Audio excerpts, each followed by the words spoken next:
Hello विद्यार्थी मित्रों, आज हम बात करेंगे पंचायती राज भाग 1 में अनुच्छेद 243 से 243 ओ तक, जिसमें आपके महत्वपूर्ण क्वेश्चन में बहुत से आईएमपी क्वेश्चन भी मिलेंगे। हम उसके भी चर्चा करेंगे। पहला है पंचायती राज क्या है। पंचायती राज भारत में स्थानीय स्वशासन की प्रणाली है। यह ग्राम स्तर पर लोकतंत्र को मजबूत करने और जन भागीदारी सुनिश्चित करने का माध्यम है। समग्र विकास उद्देश्य ग्रामीण क्षेत्रों के समग्र विकास तथा प्रशासन में विकेंद्रीकरण को बढ़ाना है। संशोधन अधिनियम 1993 संविधान संशोधन अधिनियम 1992 संसद द्वारा 1994 अप्रैल 1993 में लागू किया पारित और ये मोस्ट अप्रैल 1993 से लागू किया गया एग्जाम के लिए और भारत के सभी एग्जाम संशोधन द्वारा संविधान विभाग 11 छोड़ा गया। अनुच्छेद 243 द्वारा संविधान के भाग 11वीं अनुसूची जोड़ी गई, जिसमें 29 विषय पंचायतों को देने का प्रावधान अनुसूची जोड़ी गई। इसका उद्देश्य पंचायती राज संस्थाओं को संवैधानिक दर्जा देना और उन्हें सशक्त बनाना है। इनका उद्देश्य पंचायती राज संस्थाओं को संवैधानिक दर्जा देना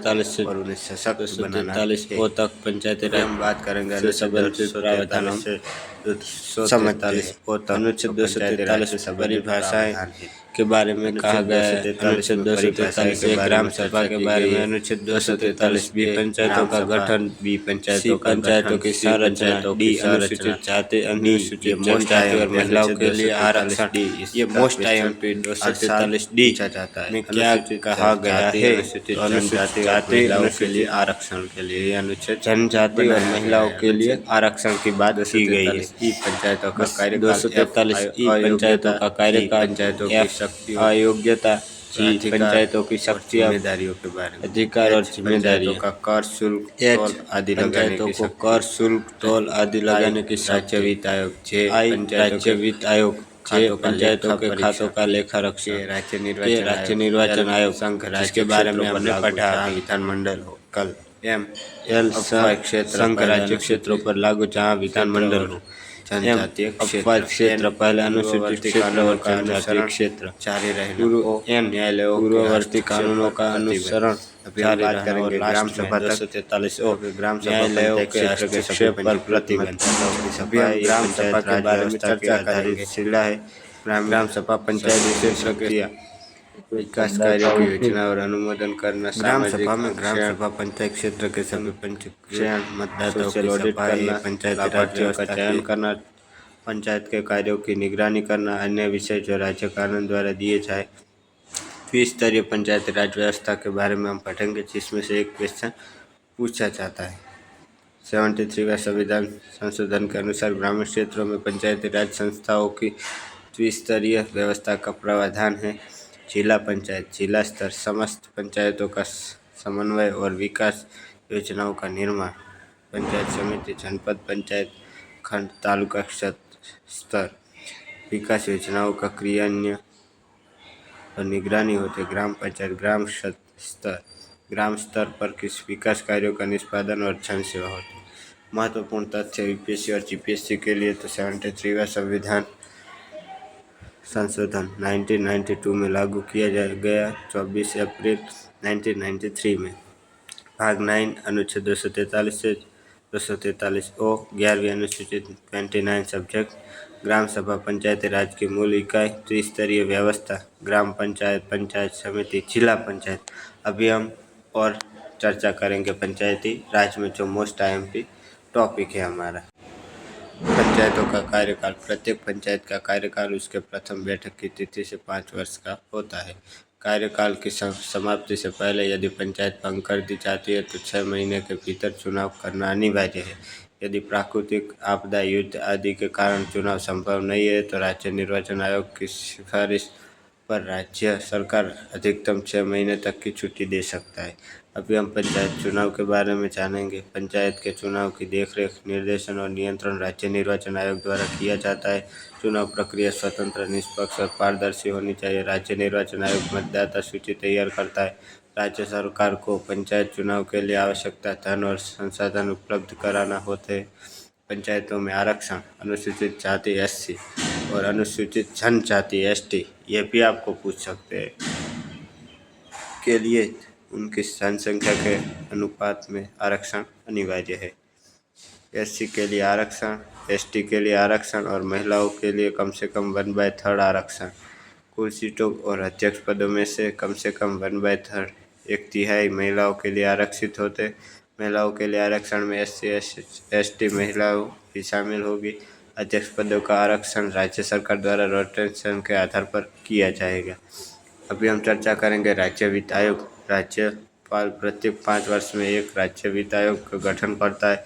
यह आयोग राज्य के समेकित निधि से पंचायतों को धन के वितरण के सिद्धांतों की सिफारिश करता है। पंचायतों और नगरपालिकाओं के बीच धन के बंटवारे पर भी सिफारिश करता है।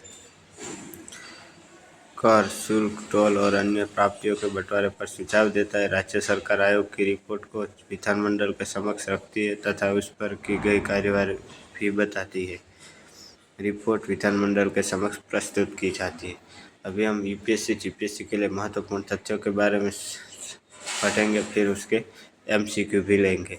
तो 73वें संविधान संशोधन अधिनियम 1992 को 24 अप्रैल 1993 से प्रभावी किया गया। पंचायती राज से संबंधित प्रावधान संविधान के भाग 9 में अनुच्छेद 243 से 243 में दिए गए। 11वीं अनुसूची में पंचायतों के 29 विषय शामिल है। यह संशोधन स्थानीय स्वशासन को संवैधानिक दर्जा देता है। राज्य निर्वाचन आयोग पंचायत चुनाव के लिए स्वतंत्र निकाय है।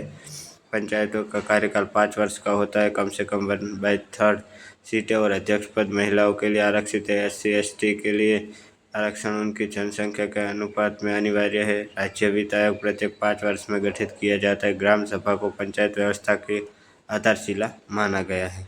याद रखें, ग्राम सभा जनता की सभा, पंचायत स्वशासन की इकाई। विकास पंचायतों का मुख्य उद्देश्य, अधिकार संविधान द्वारा प्रदत्त। अभी हम उसके MCQ लेंगे कि पंचायती राज व्यवस्था को संवैधानिक दर्जा किस संशोधन द्वारा मिला। 73वां संविधान संशोधन अधिनियम कब लागू हुआ? 24 अप्रैल 1993। पंचायती राज से संबंधित प्रावधान संविधान के किस भाग में? 9। पंचायती राज से संबंधित अनुच्छेद कौन से हैं? 243 से 243 ग्राम सभा का प्रावधान किस अनुच्छेद में? 243 पंचायती राज व्यवस्था कितने स्तर की होती है? 3 स्तर की। निम्न में से कौन त्रिस्तरीय पंचायती राज का भाग नहीं है? ग्राम पंचायत है, पंचायत समिति भी है, जिला परिषद भी है, लोकसभा नहीं है। पंचायत का सामान्य कार्यकाल कितना होता है? 5 साल। पंचायतों के चुनाव कौन कराता है? राज्य निर्वाचन आयोग। पंचायतों में महिला के लिए कम से कम कितना आरक्षण है? 33%, 1/3। पंचायत में SC ST के लिए आरक्षण किस आधार पर दिया जाता है? जनसंख्या के अनुपात में। राज्य वित्त आयोग का गठन कौन करता है? राज्यपाल। राज्य वित्त आयोग का गठन कितने वर्ष में एक बार किया जाता है? 5 वर्ष में।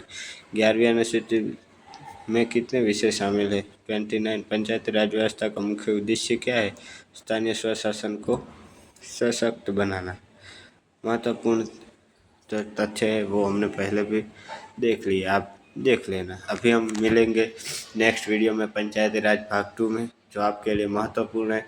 तो ये वीडियो ध्यान से पढ़िएगा, देखिएगा, और वीडियो अच्छा लगा हो तो चैनल को सब्सक्राइब कीजिए, वीडियो को लाइक कीजिए और सपोर्ट कीजिए। मिलते हैं नेक्स्ट वीडियो में। Thank you.